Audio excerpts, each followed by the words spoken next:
Hello, everyone, and welcome to the Wrestling Experience. My name is Earl Cole, ladies and gentlemen, and tonight is the night, ladies and gentlemen. We've got a WWE beat writer in the house, ladies and gentlemen. Joey Wood is here, and of course, ladies and gentlemen, we're going to discuss that. We have some questions for Joey that we're going to do. We're also going to discuss AEW and the state of the AEW address. We're going to talk about that and so much more here tonight on the wrestling experience. You landed on the mothership. Once again, ladies and gentlemen, welcome to Planet Experience. It's Thursday. It's time to get crunk. It's time to have fun. And it's time to get on the experience. Powered by the hardcore sport. Now with the hottest show in the universe, the Wrestling Experience, with your host Joe Cole. Acknowledge me. Coming at you with all the dope shit, freshest WWE content, and also the AEW. You are now watching The Experience, the Wrestling Experience. Now with your host Joe Cole.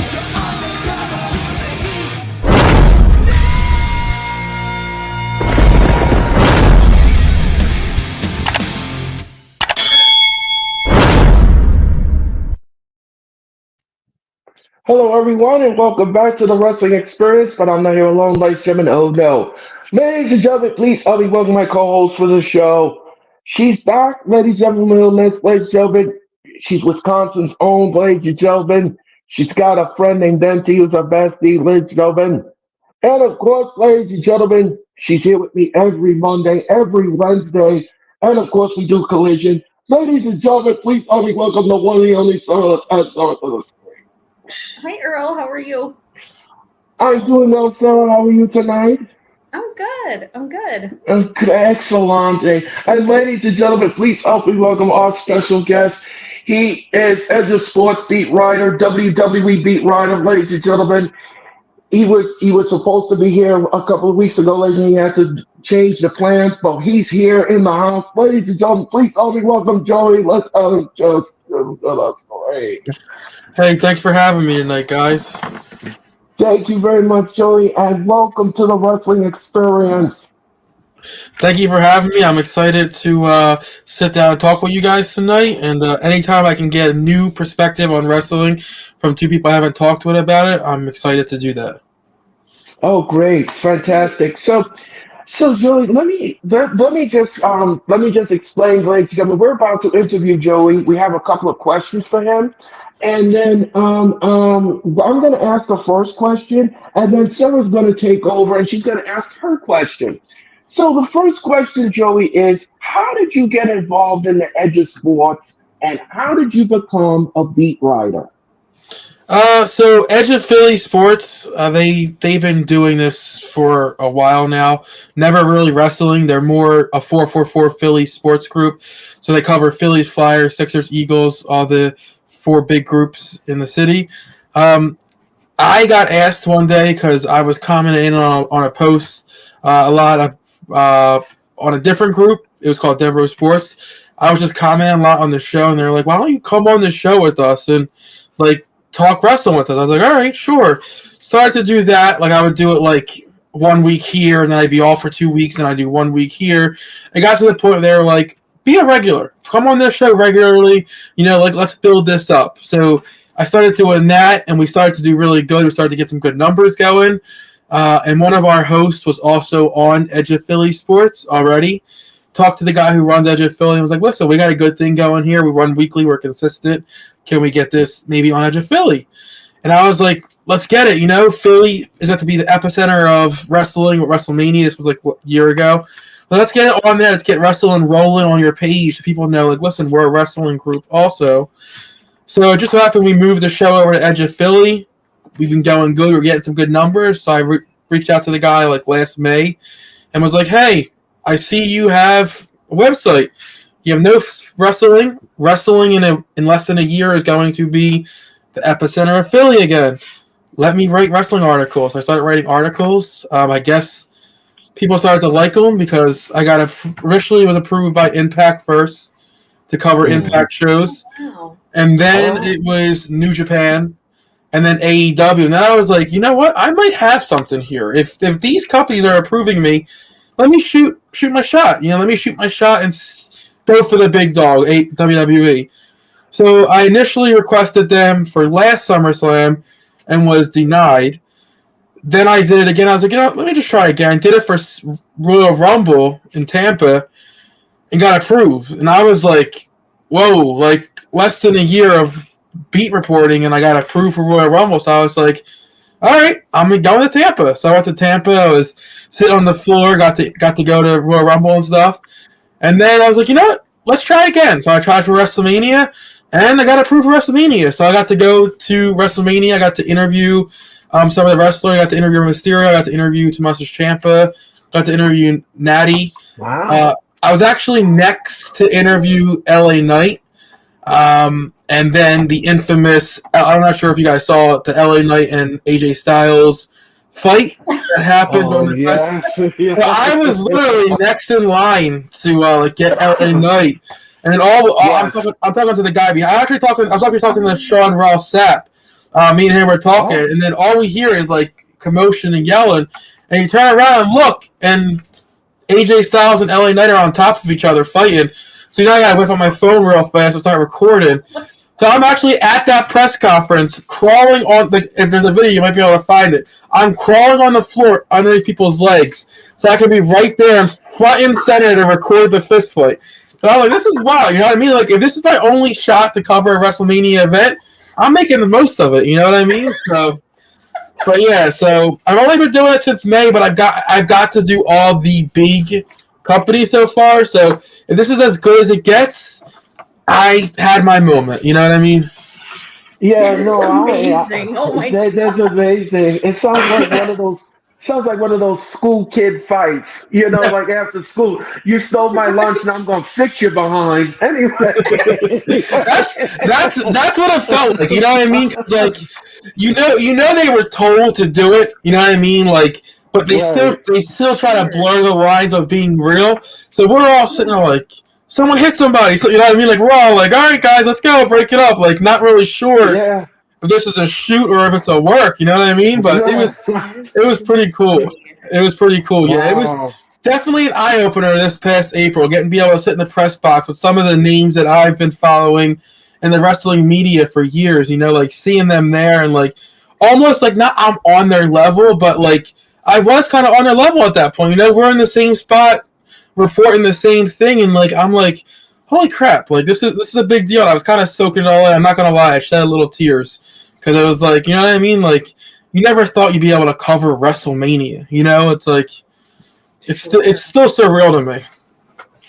Yeah, WrestleMania 40 was absolutely was breathtaking. I was in Philadelphia for the entire weekend, and I got there on Friday, and just getting to Philadelphia, just being there, the atmosphere was so electric, and the fans were just so they were wound up. They were ready for a fantastic weekend.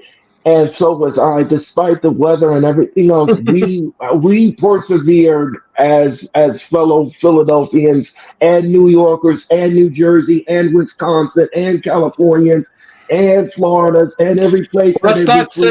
Let's not say New Yorkers tonight. All right, we got a big game here against New York in a couple of hours. So let's not say New York tonight. I'm sorry, but I am a New Yorker. I'm sorry, I'm sorry. Anyway, I'll say I come from King of Prussia. Anyway. Okay. Anyway, ladies and gentlemen. Anyway, Sarah has the next question for you. Go ahead, Sarah. Yeah, so Joey, it's so nice to meet you. Nice to meet you too. For coming here tonight. So I want to know, how did you become a wrestling fan, and who would you say is your favorite superstar of all time? So wrestling overall, I have to say my father. Growing up, we had one of those little brown hot boxes where you got all the pay-per-views for free and stuff. So I can remember growing up, like, you know, like my dad invites some of his buddies over because he's the one that had the boxes. They all didn't. You know, we would order some chicken and Pete's, and we would just watch the pay-per-views at my house together. So that to me is like my earliest remembrance of wrestling. I would say my father kind of getting me into it now. To this day, though, because like now, like I'm like so involved with wrestling. He's like, "You're still into that wrestling stuff?" I'm like, "Bro, you got me involved into it. Like, you're the reason I watch it. You know what I mean?" So like now for you to like be like, "You're still," I'm like, "You're the reason I'm into it." In terms of favorite wrestlers, I mean, there's so many. Like you talk about errors. You know what I mean? Like currently in like this current landscape, I have to say MJF is probably my favorite, just because the way he can be the biggest face or the biggest heel at the drop of a dime is crazy to me. If I'm talking about overall, I'm gonna probably say Ric Flair, which is funny because I look at MJF kind of as I look at Ric Flair. They're kind of very similar to me in their persona, their larger of life kind of pretty boy mantra. So to me, that's pretty funny because look at me, I'm like the complete opposite of Ric Flair and MJF, but they're probably my two favorites. Very good. Awesome. Yeah. So, something, speaking of Ric Flair, I have a funny story about Ric Flair. I went, after Stand and Deliver, I did come out of the Wells Fargo Center, and I did go across the parking lot and into Power Plant Live, where there was tons of fans. I mean, the place was so crowded, you couldn't even see the floor. Um, so I went in there, and they had Ric Flair in there. And Ric Flair was signing autographs, and he comes through the audience, and he has his daddy juice, as I like to call it, his Amstel Light. Ric Flair. Ric Flair. He likes to go and live it up. No. Ric Flair. So he goes in there, he has his daddy juice, and he's drinking, and he's cursing. And I was like, he was live as live could be. Well, it's funny you said that because I was actually in Xfinity Live when that happened too. I was there with my kids getting ready for WrestleMania, and I was like, his music started playing, and I was like, looking around, like, there's no way he's here. And they're like, we got a Hall of Famer in the building. I'm like, holy crap, Ric Flair is here. But yeah, he was charging like $150 for an autograph and picture. I was like, Right. I spent too much all weekend on WrestleMania Right. at that point. I was like, I gotta pass. He's Right, gotta pay exactly. his daddy juice somehow. Oh my goodness. That So is let so me. funny. I know. um. Oh yeah. Anyway. Let me ask you something else, Joey. What are the challenges of becoming a beat writer? I would say it's the initial kind of first getting your foot in the door and like being recognized, like because Edge of Philly Sports, they have a nice following. I think they're up to like 50K on Facebook, and overall, I would say across all platforms, about like 60 to 70,000 followers. So they have a good following, but people are there for Philly sports. They're not there for wrestling. So it was getting my articles out there. I would have to share them to 30 different groups to be able to be seen. But that hurts me in the long run because, like, when I request these credentials, getting turned down. I mean, I can't tell you for every yes I've gotten, there was 3 just ignoring me or being told no. Like, hey, we don't want you to cover, your platform's not big enough. We're not giving out tickets to you. So just the kind of being told no and kind of fighting through that and to be told yes is probably the hardest part for me that I've experienced so far. Yeah. I'm sure. I'm sure it must be hard to get those press credentials, because not every wrestling organization don't like the press. Yeah. They don't like them because they feel that they're going to leak something, or they're going to reveal a storyline that they're not supposed to, and now they have to change it around because you leaked it on the internet. I've seen that happen many times over on the internet. It's funny you say that because like that was kind of a hard thing for me also, was like kind of toe that line. 'Cause, I mean, we've all been to wrestling shows that are just straight up stinkers, like Right, right. just Oh not a yeah. just not a good show. But Right. if I've been given free tickets to go to a show to give them publicity and give them kind of PR, I'm too new in the business to talk quote unquote crap about any show. So I'm Right. kind of in that predicament where I'm like, I don't want to lie and be like, this show was great, but at the same time, I'm not big enough to say the show was bad. So I kind of put my reputation on the line there. Like, I had to toe that line of reporting the show without saying it was good, without saying it was bad, and just giving the facts. So that was hard for me initially, also. Yeah, that is hard to get the facts because when I do my show and I have my panelists and we go over wrestling and we analyze wrestling, I try not to blur the lines too much and get into too much encompass into the storyline. But I do try to understand it and try to understand the point of views of everyone Yeah. that has an opinion on it. And then I just sit there and surmise on what we're looking at and what we're going over and everything else. Because to be honest with you, to be quite honest with you, in order for you to be a wrestling fan, you got to rewind, relive, and experience. And that is the three winning formulas of being a wrestling fan. And most of the time, most fans don't do that. They just read what they read, and then they come and they blur it out, and then they have no idea what they're talking about. Yeah. No, I like you said about rewind because some of the best stories in wrestling over time are just a direct replay of what we've seen already in the past. You know what I mean? Like, too often, like I hear a lot about like LA Knight, for example. Oh, he's just a counterfeit of The Rock or Austin. But The Rock and Austin were also, like they took inspiration from other wrestlers before them. The best things in wrestling are things that were repeated and repeated. For example, Bloodline. Bloodline you could compare to NWO and stuff like that. It's things are constantly repeated, and like you said, if you rewind and you relive history, it was successful for a reason. So fans are going to like it again if you do it again. Right, exactly. And I've been a wrestling fan for a very long time, and I've experienced a lot of things. And that is why this show is called The Wrestling Experience, because I have experienced a lot of things over the years. And I read a lot of things, and I read between the lines, and I get these shows put together, and I have these panelists because I want to know what their experience is. I want to know what they think.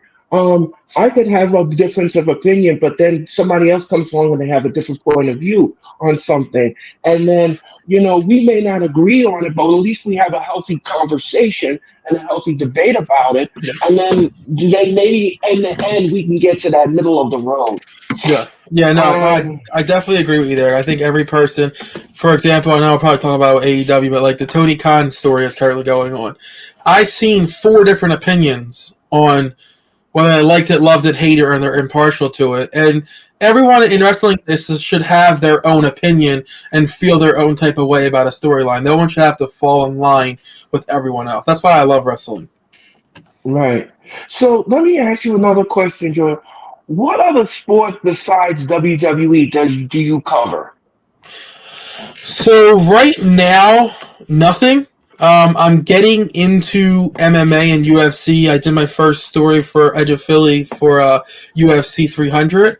So I'm gonna start covering the big pay-per-views for UFC, like the numbered events, 300, 301, 302, stuff like that, with the hopes of maybe becoming credentialed. I'm already approved to be credentialed for them. I just so happen to kind of have to be able to pick events because traveling to Vegas isn't cheap, so I have to kind of pick my place on where I'm going to go, and it's going to be feasible for me. Excuse me. But Edge of Philly does a great job. They have a lot of writers overall for all the other sports. They kind of got that locked down. So I'm just kind of right now trying to find my place, and like find my niche within the website. So I noticed MMA doesn't have any backing right now, so I'm doing MMA eventually, but right now it's just WWE. I don't think that you found a niche. I think you found gold because you're very knowledgeable. You're very knowledgeable, and I think you're going a lot of places. To be honest I with you, if you appreciate want me that. to be, if you want me to be perfectly honest with you, I appreciate so that. So this actually got me to go back to school. So I'm actually currently in school for marketing and media to maybe because right now I just do this Cool. on the side, cool. So I'm hoping to make this a career. So I figure, Good. any like legit big media company is going to want a degreed candidate. I was like, let me go to school and Right. get a degree in something that it kind of falls in line with this. So I'm in school currently. I graduate in October, so I'm hoping with what I've already done plus my degree, I'll be able to, like you said, strike gold and make this a career, which is the ultimate goal. Aren't we all just looking for that job where we like absolutely love it every day?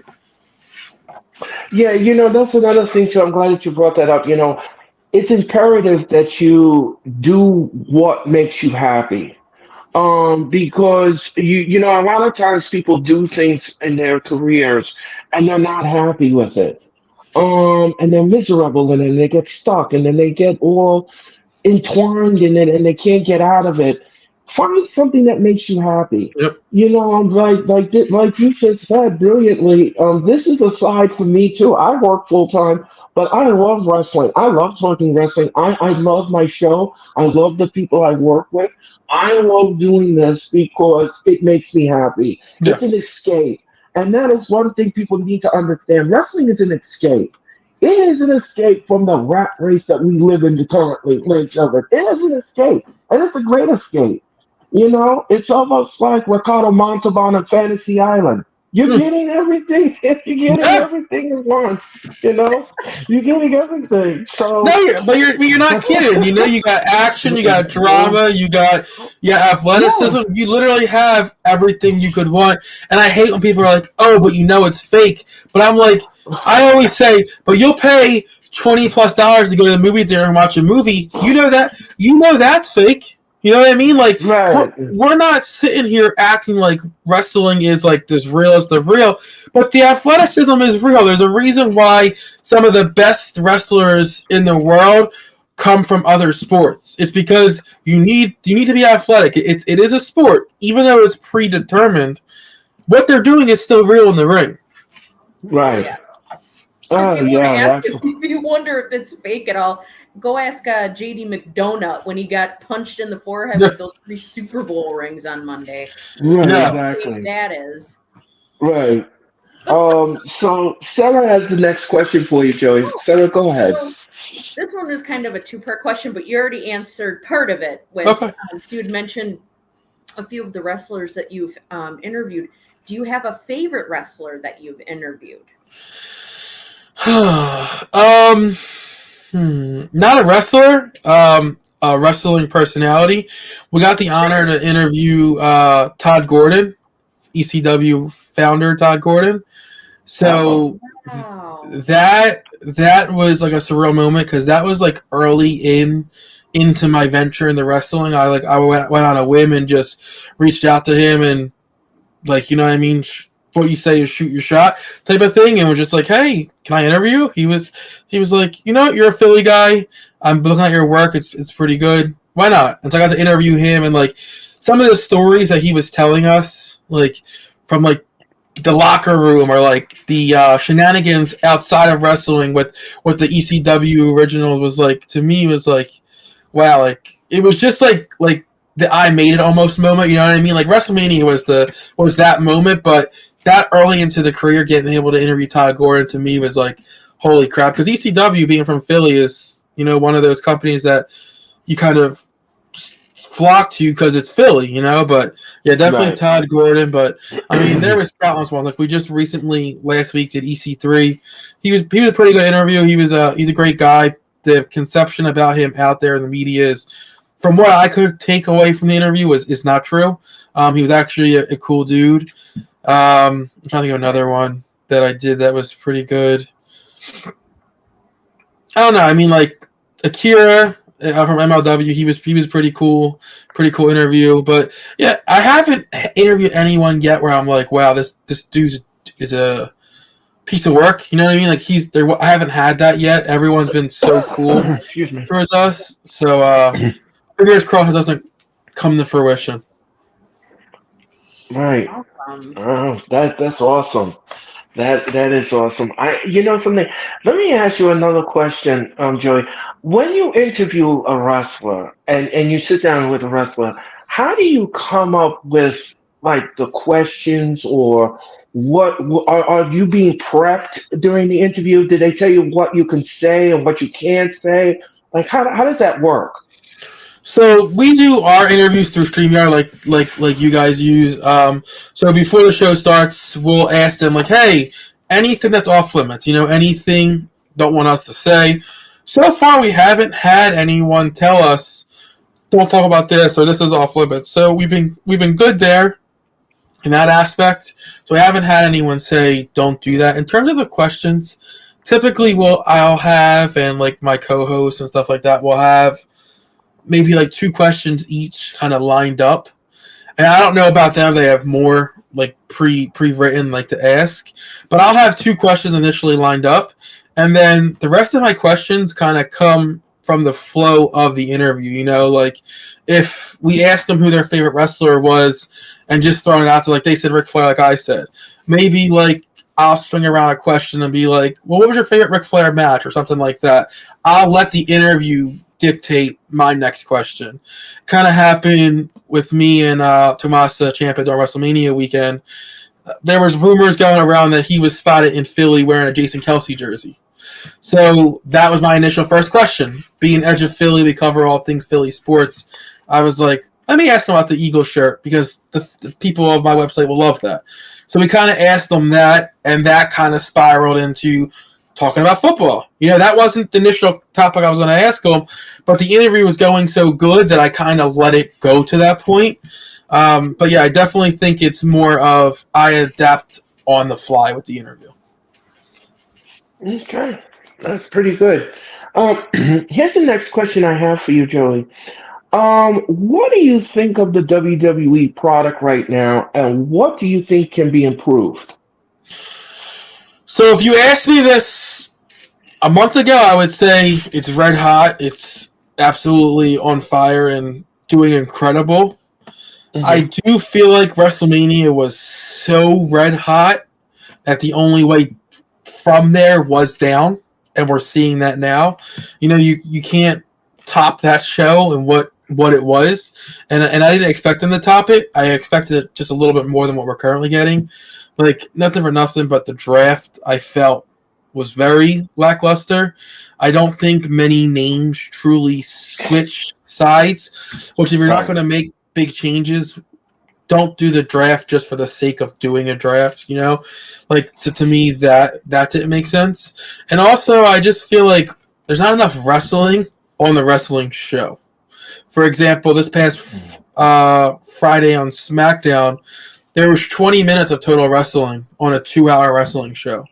That is Right. absolutely unacceptable. Now, I don't need it to be AEW where it's just wrestling crammed into a 2-hour show, but I need more than 20 minutes. So that to me is what they can improve. Yeah. That's great. That is great. Um, I'm going to tell you this much. I think the one thing that needs to improve with the WWE, and I want to know if you agree with me or not, is the women's division. The women's division has been very lackluster. There is no, and I mean there is no crowd reaction whatsoever, Well, except I'll when they go correct you on over that. to. I'll correct you on that. Tiff, Sure. Tiff gets a reaction every time she's on TV.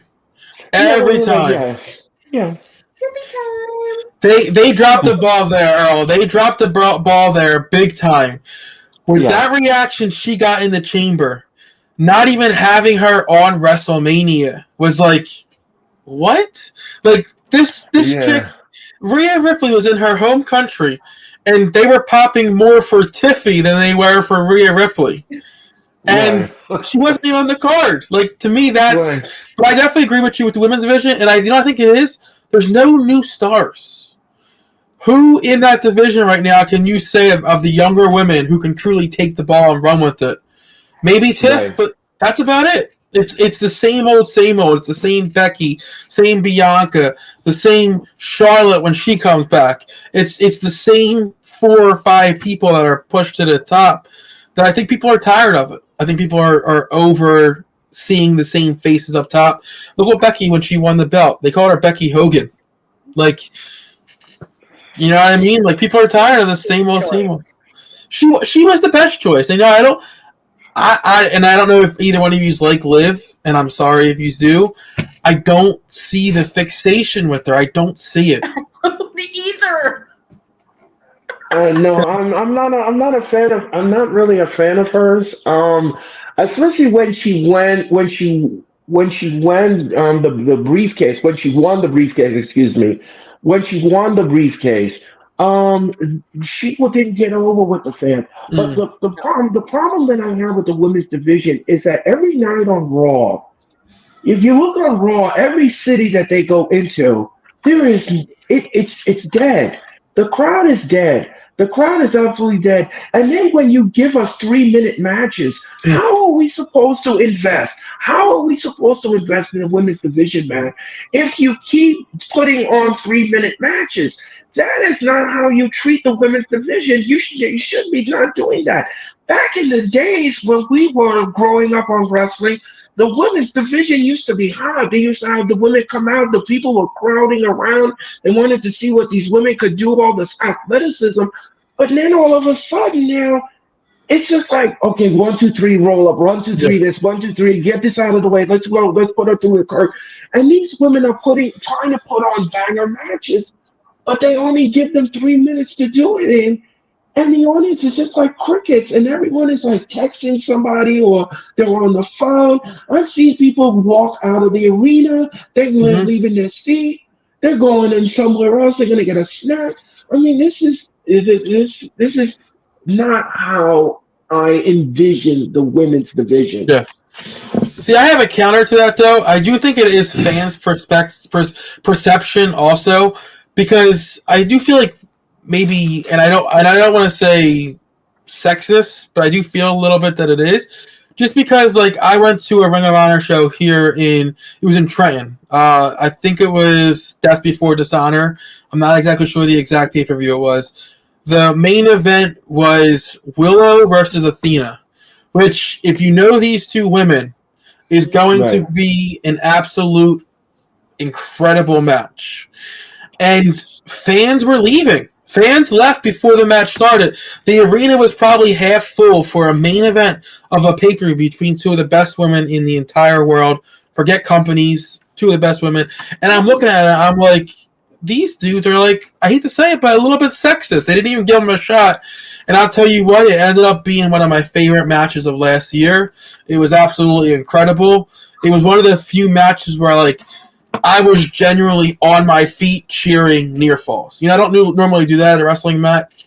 I'll be kind of sitting there just like watching it, but that was one of those matches where I was up cheering near falls and close finishes and stuff like that. So I think that's an issue also, though, too. Or I do agree with you that the short matches and the not enough time is definitely an issue, but I do think we're still kind of stuck in this mantra where it's like, oh, they're women, and people look at them as lesser to the men, which unfortunately in this day and age is happening across the board, not just wrestling, but I think that plays a factor also. Yeah. Yeah, I'm going to agree. I'm going to agree with the assessment. I totally agree with that. And I see where you're coming from with that point of view. Yeah, it's just I'm just disappointed. Because I call matches and I do these watch alongs and everything, and I just sometimes after I do the show, I'm scratching my head. I'm Yeah. like, well, why? It's like, why is this happening? Like, why is this going on? And I try to sit there and I try to think, and I said, oh, wait a minute, I know who I'm dealing with. I'm dealing with WWE. Yeah. Yeah, I mean, I'm for dealing. example, this Sorry. Friday, you're going to have a hardcore match between Willow and Sky Blue, where I don't want to spoil it for anyone, but um, I've seen some pictures of it, and they have legit barbed wire they're using for this match on Friday night. So be sure to check that out. Like, Oh, hell yeah. yeah, I heard it's a pretty hardcore match, but we don't see that in WWE too much. We don't see the hardcore let the women get their hands dirty. And right now, I think it's safe to say this might be the best women's talent from top to bottom. Excuse me. at WWE, between WWE and NXT and stuff. This is the best time they've had, maybe ever. Maybe book it better. Yeah, more time. Let's get them back to their own pay-per-view. Revolution was an incredible pay-per-view that I traveled to New York to see. It was actually my little guy, my son. He was like 2 at the time. It was his first wrestling event ever. But let's get them some more time to work, and maybe the fans will become more invested. Yeah. Sarah has the next question for you, Joey. Sarah, go ahead. So, what would you say? Because I know you said you primarily cover wrestling, but if you could choose any of the sports, what would you say your favorite sport to cover would be? That's tough. I'd probably say the Eagles, just because living in Philly, they love all their teams. They love their Flyers. They love their Phillies. Love their Sixers. But I think the passion that the city has for the Eagles is different than any other sport in the city. So I think if covering the Eagles, I'd probably be able to capitalize a little better within the city with maybe like being able to get my name out there a little bit, because the city loves the Eagles. But again, Edge of Philly, they have a great group of guys who have that locked down. For example, they do the NFL draft every year. They've already started their scouting for the 2025 NFL draft. The 2024 draft just ended last week, and they're already starting their work for the 2025 draft. So they got that locked down pretty good. But yeah, I think it would be NFL, but I would throw my hat in any sport because I love all sports. Awesome. I know. Yeah, that's awesome. So let me ask you another question, Joey. What is your favorite pay-per-view to watch? What was your favorite pay-per-view of all time to watch and witness? So I'm going to say, just from a personal reason, and it has absolutely nothing to do with the matches on the card, because I don't think it was like an over-the-top, like, just great pay-per-view. But Extreme Rules 2 years ago in Philadelphia, me and my brother took my son to the event. We were sitting lower level. Had great seats. We were there with my son. He absolutely loves and loved Bray Wyatt. That was like his dude. That was the first character that he kind of took to when I kind of introduced wrestling to him. That was the wrestler that he absolutely just fell in love with. That and the New Day. They were just the two people that he loved. So if you guys remember Extreme Rules, that was kind of the pay-per-view they were hinting at, that Bray Wyatt was making his return. They released them. They released them early summer, and then people were pissed about that. And then by like October, there was word he was coming back. So I was like, we got to get there for that event. So we went to the event.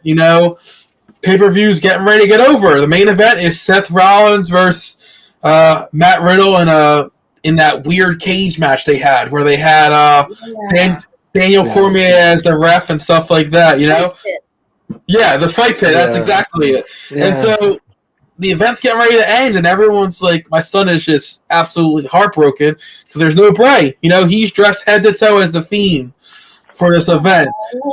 So the lights go out, and then you start hearing stuff, and all I hear is the pitter-patter on the floor, his little feet going a mile a minute because he's so excited, he can't control his excitement. And then, you start to see all the Firefly Funhouse around the stadium, like in real life and stuff. And like, then Bray comes out the door. My son, who was like 4 at the time, started crying tears of joy. And seeing that as a father, I start crying, and like, so like here I am, me and my son crying because the Fiend returned, it's not a typical thing. So to me, that'll be a moment that always stands out to me. And then of course, earlier this year with the ultimate passing of Bray, that was tough for my family because the Fiend and Bray kind of helped us get through the pandemic. Watching the Fiend every week it gave us something to look forward to when the world shut down. So having him kind of stolen at such a young age really kind of shattered my family a little bit there. But yeah, I can only imagine how his family feels. Yeah. Sarah, do you have the next question? Yeah, that was tough. Just Yeah. that whole Yeah, that was just tough. So really quick, Sarah, before you got actually got to go to the Bray Wyatt panel during Mania weekend. They had so when it first started, it was Big E was the host of the panel, and then they brought Okay. out Seth, they brought out Natalia, and they brought out his brother Bo, and they kind of like did like different interview questions with them, and then they ended up bringing out JoJo, and they brought out the Undertaker, and they brought out Bray's dad and uncle, and like here I am sitting at WWE World watching this panel, all decked out in Bray gear, and I'm sitting here crying listening to this panel, just because like what I mean, like forget the wrestler, forget what he meant to my family.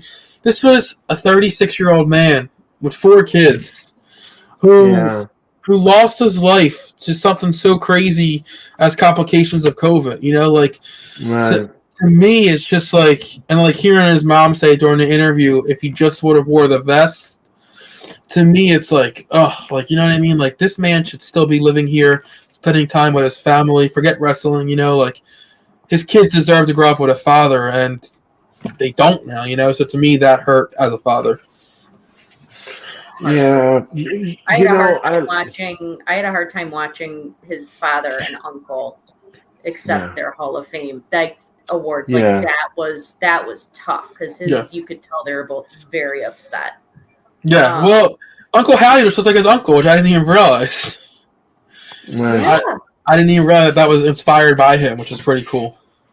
That's fantastic. Well, I'm excited. I'm really have been enjoying the little blurbs we've gotten during Raw and SmackDown, so I'm really excited to see what they do with that. Fingers crossed we get it this weekend. We saw in the last video, if you noticed, there's a quick flash of the Statue of Liberty. Now, just connecting history, France gave us the Statue of Liberty, and Backlash is there. So maybe that would be pretty crazy to me, but we'll see. Yeah, that'd be interesting. It would be so wonderful. I felt, and watching that documentary on Bray, like I told Mitch, I'm like, I was maybe 15, 20 minutes in and I was already in tears. Yeah. It was just so sad. Like I felt terrible for his kids and his fiance and his parents. Oh my God. It just, no. It was a well done documentary. I'll tell you that. It was beautiful. Maybe the best one WWE's made to date. I think it is, hands down. I think it's hands down the best. The cinematography on it, the attention to detail on it, like it was fantastic. But it was just really sad. It was really hard to get through. It was a great tribute to a great man and a great wrestler. Hands down, for sure. And I'm quite sure next year that they're gonna put him in the Hall of Fame. I believe that is the direction I think that they're gonna go into. Yeah. And I think that Triple H should go into and put him as a headliner for WrestleMania 41 weekend, and I wouldn't have a problem with it. So I agree with you, and I'm glad they didn't do it this year. I felt like if they would have done it this year, it was a way to. I think people within WWE thought maybe it was cheap press. You know what I'm saying? Like an easy way to generate some more buys. And I think they respect Bray and Wyndham the Man too much to have anyone talk about his induction in that way. Right. Yeah, I agree. Well, I mean, and they were in Philly too. So I mean, when I think of Philly, I think of 2 things. I think of, actually 3 things. I think of Bubba Ray Dudley, I think of ECW, and I think of Paul Heyman. Yeah. So, Paul Heyman was definitely the perfect choice, but that was the perfect fit. I wish they would have done more ECW guys. Even if they introduced just for this year a hardcore wing. You know what I mean? Like they have this celebrity wing. Why not do a hardcore wing and induct some of the do the entire ECW originals that kind of Oh my gosh, open the new genre of wrestling to the world. Well, yeah, I mean, and we're still seeing shades of ECW even now. Yeah. Yeah. And what ECW, like Paul, it's been done for many years now, and we're still seeing it. Yeah, I mean, look at GCW now. I don't know if you guys follow like indies like super in depth, but GCW, I think, in my eyes, the closest thing that I've seen to an ECW rebirth since ECW has gone away. Wow. So many good things going on in wrestling. You really can't complain. Like we're actually pretty lucky when you think about it, because we've got so many different wrestling companies to watch. No matter what flavor of ice cream is your flavor, you've got something to satisfy you. So we're really blessed here in the United States in that respect. We've got the professional and the independent. So no matter which one tickles your fancy, you're good to go. Unfortunately, the folks overseas, they don't get that. So that's why I'm actually kind of happy that they're doing more pay-per-view, more premium live events overseas, because those folks, they don't get that all the time. Like we have house shows, but for WWE, you could go every day of the week, 7 days a week. You just pick where you want to go, and you can go watch wrestling. Yep, a live show. So yeah, I agree that there's a lot of wrestling. I think sometimes there might be some oversaturation, just maybe too much wrestling. But I'm not going to complain because, like you said, it gives us, the fans, more options to choose from. So it's definitely great for us, but I think sometimes some wrestling companies suffer. Like, Earl, you probably saw it when you were here in Philly for WrestleMania, just the sheer number of shows that took place. Oh yeah, I mean it was incredible. I mean the way WrestleMania was all plugged into different companies. I mean it was amazing. I mean even AEW was in town. Yeah. I mean it was a plethora. Yeah, I did Um, an article on it, right? I did an article on like all the different shows coming to the city. I was up to 65 from Thursday to Monday for shows, and then I was like, I kind of lost count at that point, but I was up to 65 shows. Wow. And I'm sorry, but sorry, Tony Khan, but nobody went to Philly over WrestleMania weekend to go watch Ring of Honor. Like, they're in Philly, they're going to go watch WrestleMania or something affiliated with WrestleMania. They're not going to watch Ring of Honor. Like, go to a Ring of Honor pay-per-view. Well, they had a good turnout, I think. They had a pretty good turnout, but I wasn't at anything WrestleMania related. I was at GCW that had a show called Spring Break, and I was there. But I got to go to, my final count was 14 shows across the entire weekend. Right. I went to 14 different events from Thursday to Monday. Well, I was done after this event, and I wasn't doing 14. Ladies and gentlemen, it was a lot. It was a lot to do. It was a lot to do. WrestleMania was a lot to do. It was a lot to do. Too much. Sarah, do you have the next question? Yeah, what would you say? So I know you said you were in the press box for WrestleMania 40. What would you say between night 1 and night 2? What would you say your favorite match was? Okay, so night 2 I actually didn't sit in the press box. Okay. So originally I had tickets for WrestleMania when they went on sale before I even thought covering it was a possibility. So I had bought tickets with my family. Night 1 I sat in the press box, got to do all that. Night 2, I felt like as a father, my little guy now absolutely loves Cody Rhodes. So knowing what I knew and that he was going to finish the story, I just felt like as a father I had to be with him to see that story completed, which I'm absolutely ecstatic I did it because the press box was magical. But I never saw my son cry over the finish of a match. And the second, again, like his excitement with his little feet pattering. The second they started counting, and he was just like gearing up, and like kind of like just getting so excited. And then when 3 happened, and he just started crying, he was like, "Mom, he did it! He did it!" Like it was so magical. There was grown men behind us crying because of just like how amazing this moment was with this little boy and his mom, and like so like to me that was my favorite moment. And the match overall was excellent. It was incredible. All the run-ins.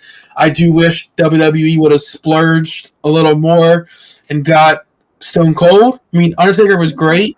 I know. But Earl, you have to admit, and Sarah, you have to admit that glass breaking in Philly would have.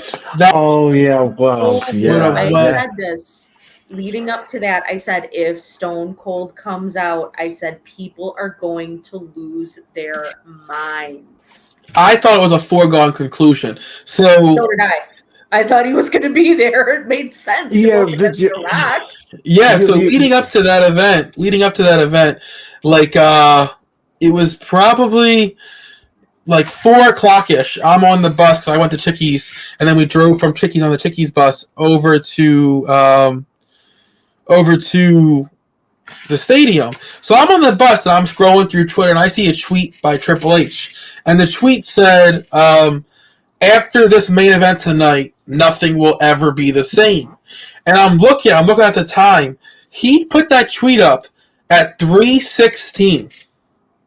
I was like, this is not a coincidence that Triple H just said, after this main event, nothing will be the same at 3:16. At that point in time, I'm like, Stone Cold is coming to WrestleMania. Right. It's gotta be. Yeah, it's gotta be. Like, like it's just too much of a coincidence. And then when the gong hit, I don't want to say Undertaker's a letdown, but it was a letdown a little bit, because Undertaker's cool, but it's not Stone Cold. It's not the glass shattering. Cool coming out there to give The Rock a Stone Cold stunner. Yeah, right. Yeah. Especially because The Rock and Austin are just the rivalry of WWE. Right. Absolutely. But something. The backstory to that is that they tried. Triple H tried to bring Stone Cold into WrestleMania, but they just couldn't work out a monetary number. Yeah. They just couldn't work it out. He wanted more money. He wanted a lot of money, and Triple H and Endeavor said no. They couldn't go that high because of the WrestleMania budget. Which pissed me off, Earl. Which pissed me off because they were bragging after WrestleMania about how I think they said 85 or 70, something astronomical. Like it was like 70% higher than the next biggest gate ever in WrestleMania history. And you couldn't splurge for Stone Cold? Come on. I mean, that's what they told Stone Cold at the table. I'm sorry, but they made $1 million in profit. Just profit. They made $1 million just from Cody Rhodes merchandise over the weekend. Yeah. I think you can afford to put down the dollars for Stone Cold. Like that was crazy. And here's something, and I don't like to give him credit at all because of what's come out in the media in recent months. But if the old man was there, he was splurging for Stone Cold. Oh yeah. Definitely. Oh yeah, he would have broke that piggy bank for Stone Cold, and then Endeavor would have choked him. Anyway,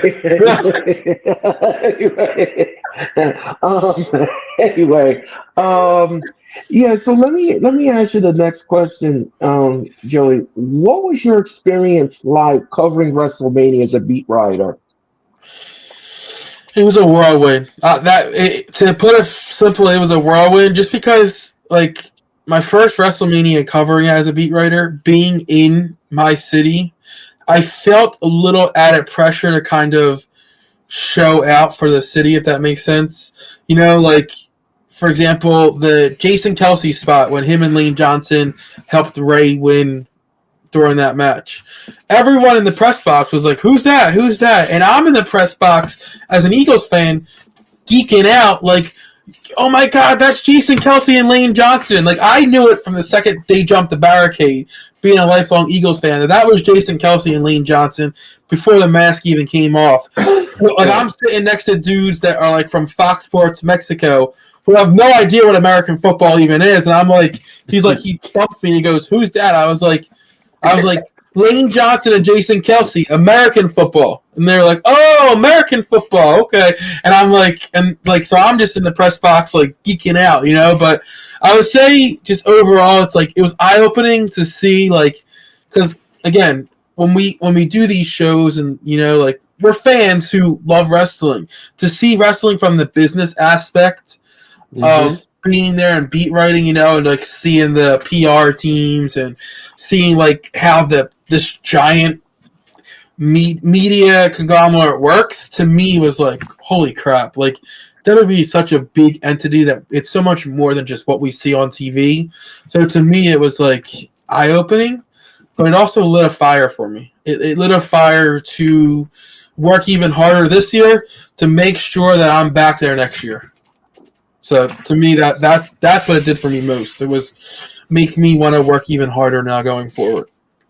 Yeah, and I'm quite sure you hit a home run with everything that you put your hands on, and I'm sure that everything you touched turned to gold. Because I'm telling you something. I'll tell you something. As a fan of wrestling, WrestleMania 40 I will never ever forget that day and that moment, and Cody getting his story. You know, the best part of WrestleMania for me was when Michael Cole said, "Finish your damn story." And I absolutely love that moment. I love that moment when Charles Robinson hit the three and the crowd just went apoplectic. They just went off the wall and off the Yeah. meter and everything else. And as a fan of wrestling, like I said, I've been a fan for 3 decades. I'll tell you this, Butch, this was my 11th WrestleMania.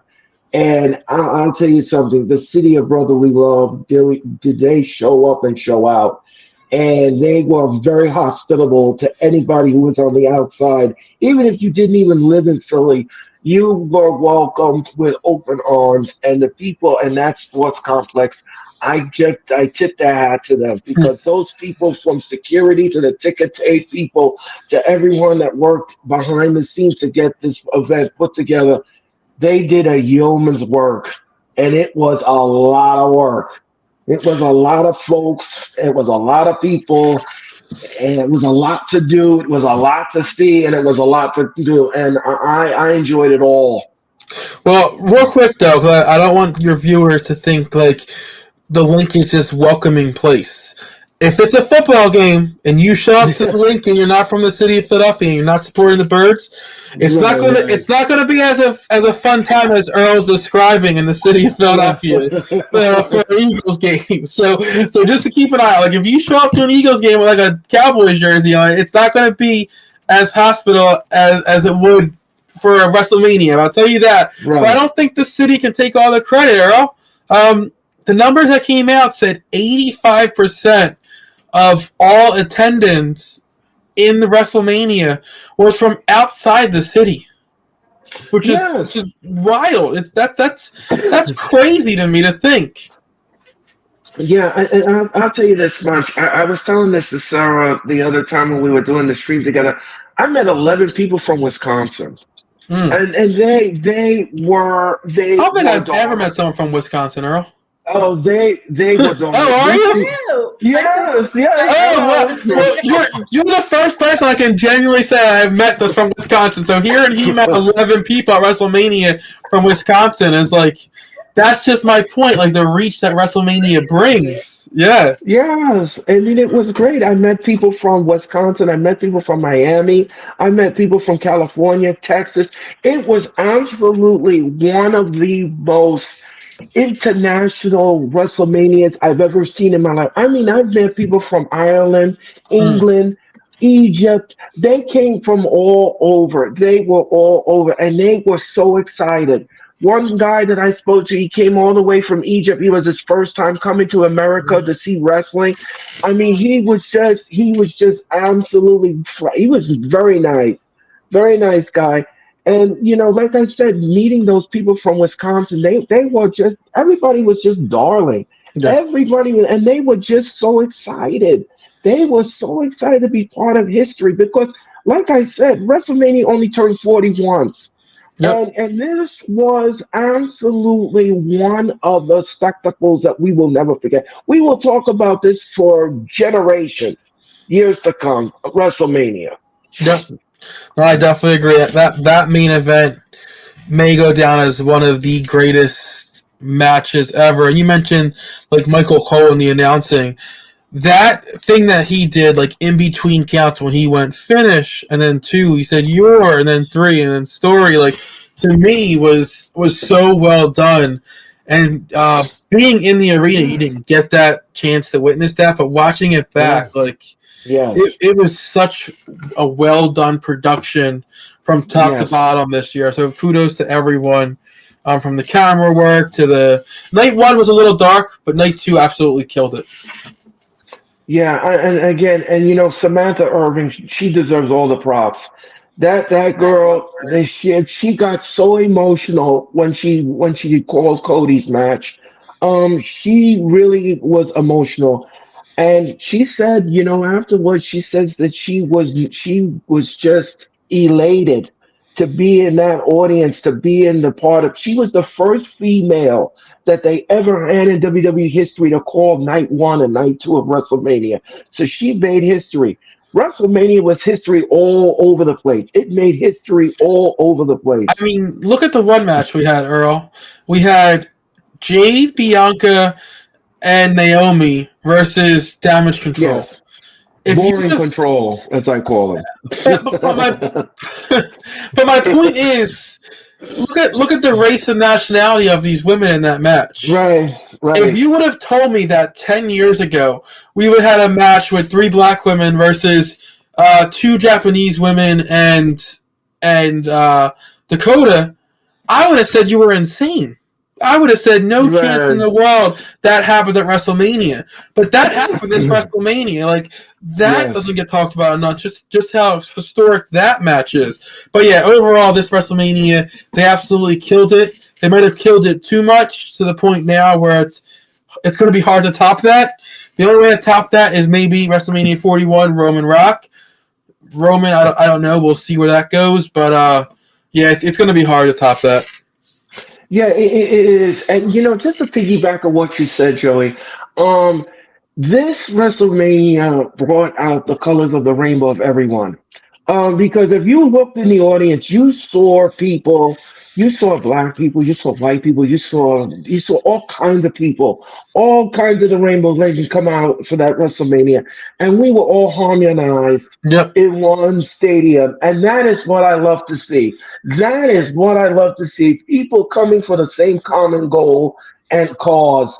And it was just absolutely great. I loved every nuance, every moment of everything. So, yeah. So, I believe Sarah has the last question. Is Sarah has the last question for you, Joey? Yep. Okay. So what advice, what would you say your biggest piece of advice would be for somebody who's thinking about they want to become a beat writer?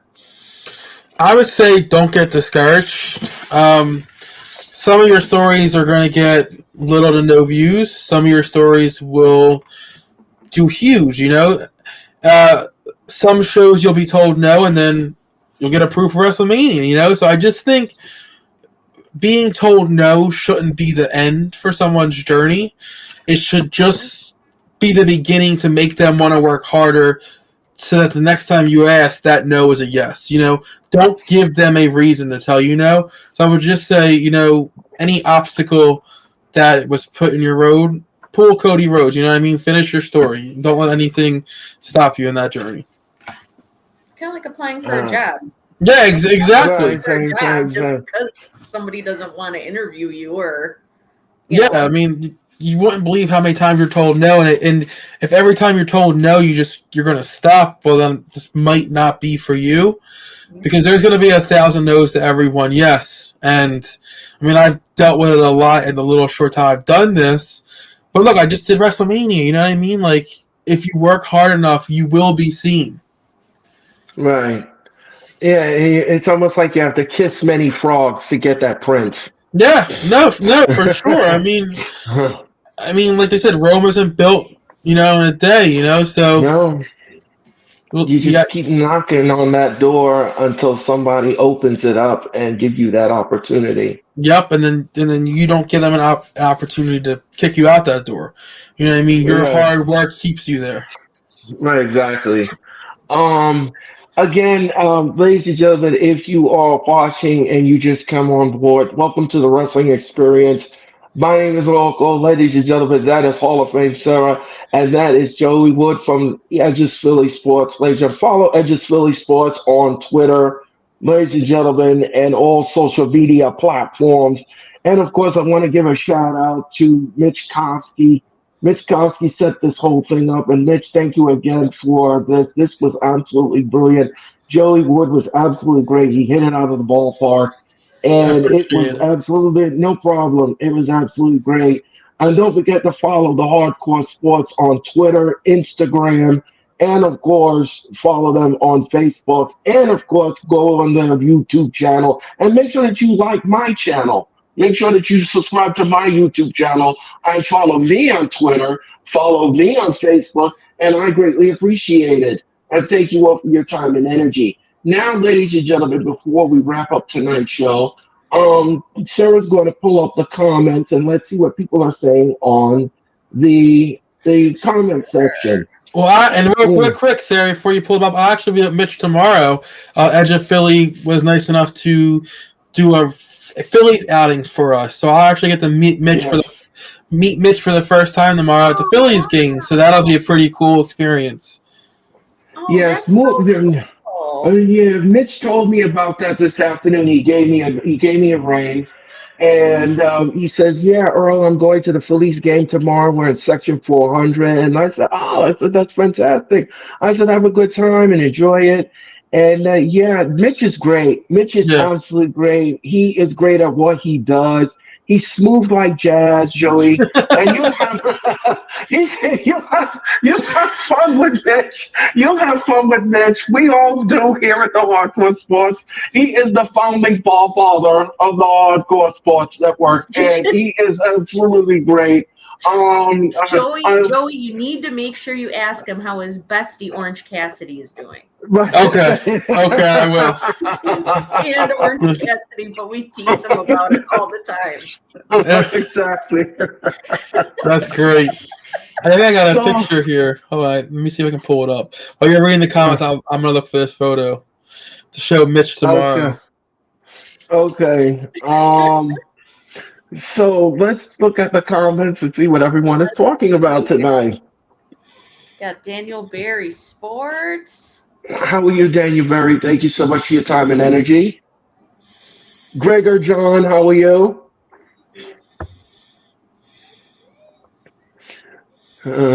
Mac the Giants fan, he's got the roundup. He's got the roundup. Mac the Giants fan, how you doing, Mac? I'll see you Saturday. Okay. Raphael, how are you? Salute.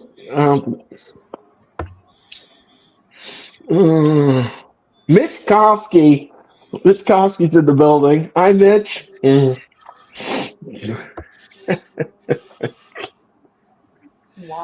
Walter, how are you, Walter? Thank you so much for your time and energy. Thank you.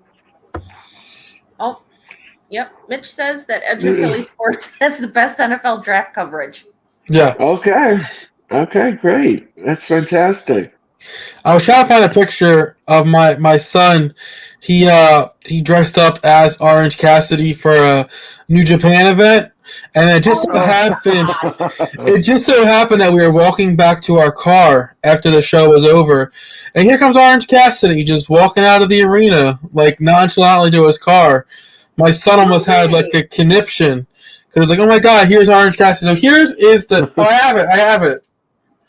Hold on, let me take my background off for a second. You're gonna see my daughter's pink walls behind me for a second, so just disregard that. But here's the picture of my little guy dressed as Orange Cassidy. Oh, that is so cool.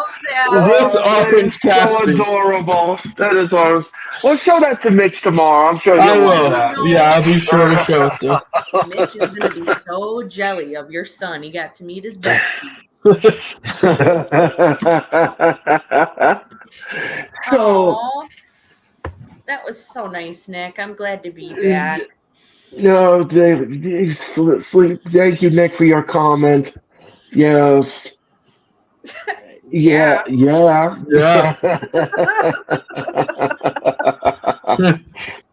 Oh my God. So, before we get out of here, Joey, I wanted to ask you a question. Recently in the news, Tony Khan made a comment, when he compared the WWE to Harvey Weinstein. What did you make of that comment? So, so I'm an outlier here. I Okay. I I absolutely loved it, and I have a reason for it. Right now, AEW is not doing the best in the ratings and the attendance and stuff like that. No. I think Excuse me. being the platform that they were on has happened on the NFL Network. The platform that they were on and stuff like that. I think they were in a position. I think Tony knew this, that they're in a position where any publicity was good publicity, whether it was for a eye-popping quote like that or hyping up AEW. I just think Tony felt like he needed something to get AEW's name in the news cycle, and it worked. I mean, look at the draft coverage. They talked about it hand over foot. Can you believe Tony said it? Can you believe Tony said this? It got AEW's name a little out there more than it would have, And I think, look, he got to get interviewed about AEW during the second biggest event in the NFL season, the NFL draft, So he did something right there to be able to get that. So from a business standpoint, I think it was absolutely brilliant. It's a head-scratching comment across the board just because we know what Harvey Weinstein did. And, to his victim, I wonder how it makes them feel, like joking about it. But I think from a business standpoint, it did its job of getting AEW out there. Yeah, I just thought that the comment was a little boneheadedness. It was a boneheaded thing to say. Yeah. And here's the thing with Tony Khan. Me and Sarah have been beating him on for a long time now. We have, because he doesn't listen. He doesn't listen. The guy is as stubborn as a mule. Hmm. And the thing is that I have said this many times over on a lot of shows. He needs a live event team. He Mhm. needs a marketing team. He needs people behind him to make sure that AEW goes in the forefront. Yep. And if you're not going to listen to none of these advice, you're not going to last long, Yep. because you just don't have the right formula to bring yourself forward and the company forward. How is anybody going to take you seriously if you talk about these boneheaded things? And that is the only thing that frustrates me with AEW, is because they do these he does these boneheaded things. And I'm sitting there like, now from a business standpoint, if I was a businessman, why would I want to do business with somebody who keeps going on the internet and clapping back at everything that everybody is saying? And everybody and their mom is tearing him down because they find him to be a joke. They find him to be a clown. Even William Regal, when he left AEW, he called AEW Sesame Street. Because the place is Really? yeah, he did. William Regal says the place was like Sesame Street. It was just Tony Khan is a fan of these people, and instead of him being a boss, and he's not a boss. Yeah. Well, I definitely agree with you that from that standpoint. I mean, we already see it coming to fruition. Currently, we see Dyson, for example.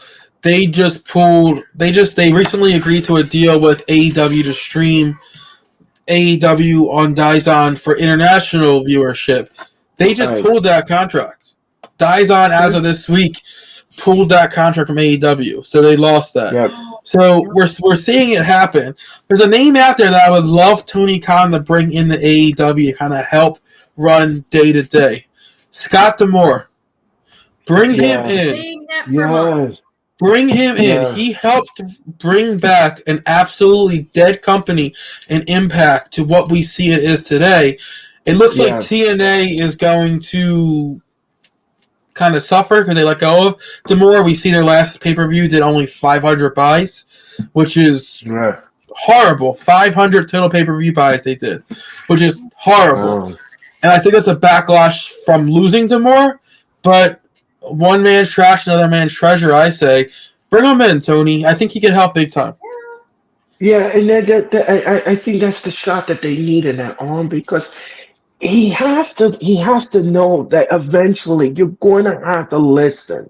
You're going to have to listen because you can't have these fans keep posting these empty arena pictures, and it looks terrible. It looks terrible, especially if you're trying to get a streaming deal with Max. How is somebody from Max board of directors looking at that and like, why would I put my name to that? Yeah, but here's the thing, and I think unfortunately, it's a detriment is the money that the Khan family has because realistically, Tony doesn't have to listen because they have so much money, and right now they are the richest family in wrestling that he doesn't have to listen because Daddy can just throw money at another network and get them put on there if they wanted to, you know? So, unfortunately, until his father kind of steps in and is like, puts his foot down and is like, listen, you need to start getting serious about this, he doesn't have to because they're billionaires who continue to expand their wealth, who unfortunately the money train's not going to run out for them. They're not going to pull a Warner where it's like, okay, we lost funding for WCW, we got to close shop. The money doesn't run out for the Khans, you know? So until Daddy kind of steps in and is like, that's it, enough is enough with the money, doesn't have to listen. Right. Do either of you happen to know how the Khan family made all their money? Is it like just investments and stuff? I honestly don't know. Well, I know that they own the Jaguars. Yeah, And I know that I know. I'm quite sure they must have some offshore oil accounts or they got something cooking in their cook pot. It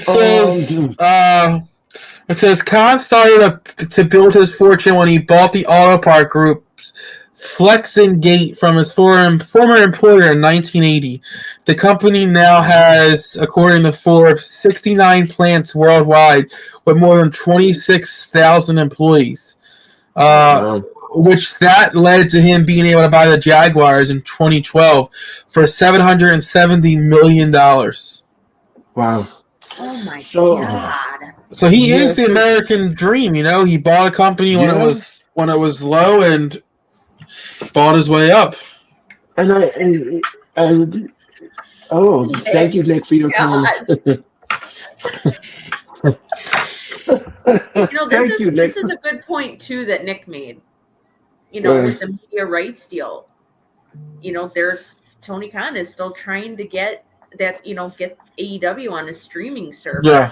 So Yeah. I wonder if, you know, with everything that's been going on now, I've heard, I don't know the validity of this or how true it is, but I've heard that in order for a company to buy the streaming rights for AEW and Ring of Honor, they have to do better numbers, you know, better ticket sales, their the reviews and all of that. The viewership has to go up. So I'm wondering if the recent stuff that's been going on with AEW, if that has anything to do with perhaps them not having gotten a streaming deal yet. Well, I also heard that they were saying that any company, like, for example, HBO Max, if HBO Max takes over the streaming service of the pay-per-views and stuff, Tony was looking for a platform where he could get some of the Ring of Honor archives onto it also, and some of the AEW archives. So he wants to kind of try to build like a Peacock type thing where, because look at AEW now, it's 5 years in, and people aren't going to aren't gonna like realize this, but at this point in time, AEW has more Dynamites than WCW had Nitro. Wow. Oh which my is which is wild to think about. But AEW is going to outlive Nitro, which to me I would have never thought was possible. But wow. yeah, I definitely think they have to pick it up. But someone is willing to, I think, do this. Like realistically, this is not a shot at TNT or TBS or anything like that. But if you don't have AEW filling your time slots, what are you going to do? Show more replays of Young Sheldon? Like, come on. Right, right, You know right. what I mean? Right. Like, Exactly. it's not like Exactly. you have ample shows that you need to put out there Right. that could fill these slots. You just cut most of all of your television and all of your shows have been cut. You need them to fill Wednesday, Friday, Saturday, you know? So Yeah. I think it'll be back with Turner. I think it might not be as lucrative as they once thought, but I think they'll stay there and be good going forward. Yeah, I'm gonna agree with that because the summer is coming and Yeah. everybody's gonna get out of work and school and people are gonna go on vacation very soon, and people are starting to get into that kind of mode. We're getting into that kind of mode, so you're gonna need that kind of programming for Yeah. the kids and that demographic for the kids. So I do agree with that wholeheartedly. But like I said, and I'll say it again, he has to do more business wise stuff and less Yeah. clapback and don't and just know what needs to be improved and go forward with that. So I was just fact checking myself, okay? Right.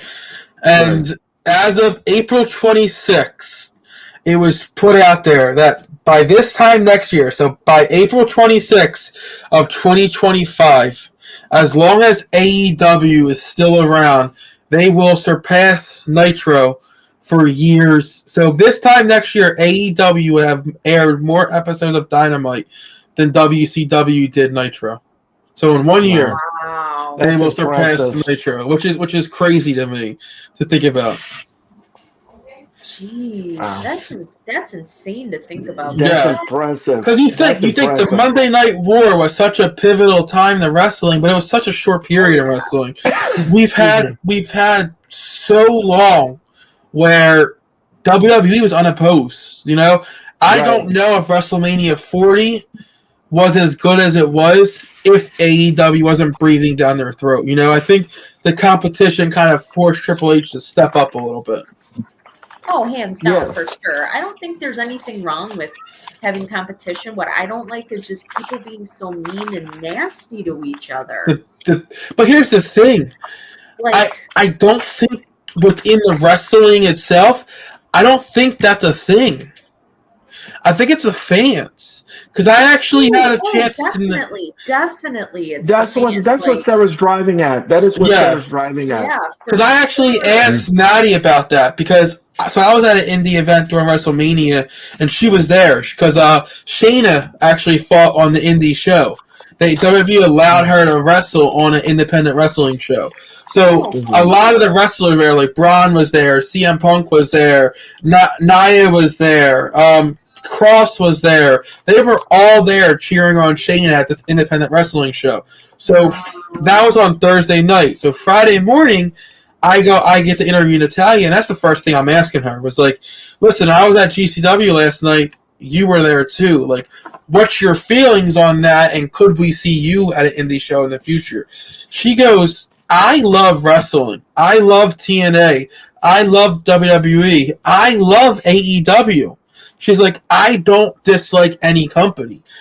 yeah. I think it's the fans that cause that hostility. You know, it's the fans that are at each other's throats, and I think the wrestlers, they're all friends. You know, you see them at events with each other, and you see Bailey going to different AEW or stuff like that for Sasha or Monet, whatever you want to call her at this point in time. They don't care what brand it is. It's the fans that need to stop drawing that line in the sand, like, oh, you're AEW, I can't support you. Let's just love wrestling across the board. Who cares what company it is? Exactly. Yeah, it's like that tribalism thing. It's That's just what like I always forget that word. I'm just like, Yeah, it's perfectly fine if you like only like WWE. That's fine. If you only like AEW or only like Yeah. TNA, or if you like all of them, it's okay. Yeah. This is a great time to be a wrestling fan. We've got so many different options, so many opportunities to see live shows, watch it on TV. Like, it's great. Yeah. Can't we all just be appreciative? Yeah, Appreciative of it? it's like, why can't we all just get along? You know what I mean? exactly. It's like when I first started watching AEW, it's like people used to come at me. They were like on Twitter and Yeah, stuff. Like, why would you watch that trash? And it's like, why would you watch? I was like, because I love wrestling. yeah, And because I'm so well reversed in both organizations, and when we have a show like this, I need to be well reversed. So yeah. No, for sure, for sure. Yeah, can't yeah, agree with any of that stuff. But yeah, it's a good time to be a wrestling fan. Yep, the We're best. yeah, lucky. We're very, very yeah, lucky. yeah. So, ladies and gentlemen, that's gonna do it. That is gonna do it for us here at the Wrestling Experience. Joey, thank you so much for your time, your energy, and everything else. You were absolutely flawless. I appreciate it, And guys. I appreciate having me. thank you so much. And you and your son, I wish you the best of luck. And I wish you good luck in school and everything. And Thank you. maybe one day our paths will cross and I'll be in the arena and I'll see you sitting on the floor ringside with your press pass with your son. And I'll give a wave to you as I'm going up to section 105. But anyway. Yeah, and I definitely love to come back sometime, guy. I had a great time tonight talking wrestling. Maybe Yes. maybe just break down a show together and not all about me, and we can talk just wrestling overall. Yeah, Yeah, absolutely. Absolutely. You are going to be welcome on this so much island fun. anytime, Joey. You I are so appreciate much it. fun. I You are so appreciate much it. fun. No problem. So anyway, ladies and gentlemen, we hope that you enjoyed the wrestling experience. We hope that you all had a good time tonight. We hope that we entertain you. I'm going to be back in 24 hours, ladies and gentlemen, because I have to host Friday Night SmackDown, a historic SmackDown from France. Ladies and gentlemen, tomorrow night, SmackDown comes to you from France, and it's going to be fun, fun, fun. Me and Nick will present to you Friday Night SmackDown, and then Saturday, we're presenting to you Backlash here at the Hardcore Sports. We'll be on the air at 12:15. It'll be me. It'll be Nick. It'll be Denise. It'll be Mitch, and everyone else in between, and a partridge in the pear tree.